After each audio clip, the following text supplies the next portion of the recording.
உருவம் சிறுசா இருந்தாலும் அவன் எடுத்துக்கிட்ட பாதை பெருசா இருந்தது. இனிமே நீதான் பாஷா.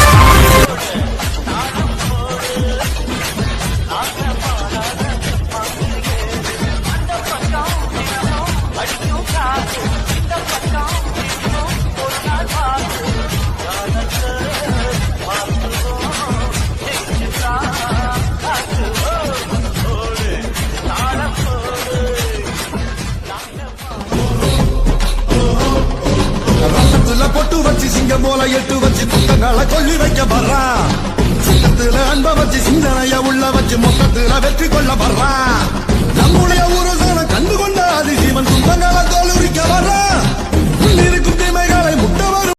இது வரைக்கும் நம்ம சேனலை சப்ஸ்கிரைப் பண்ணாமல் வீடியோ பார்த்தீங்கன்னா மறக்காமல் சப்ஸ்கிரைப் பண்ணிக்கங்க. கூடவே அந்த பெல் ஐக்கானை கிளிக் பண்ணி ஆளில் வச்சுக்கோங்க. அப்போ தான் உங்களுக்கு உடனே அந்த நோட்டிஃபிகேஷன்லாம் வரும். ஓகே கைஸ், நாளைக்கு வீடியோவில் பார்க்கலாம்.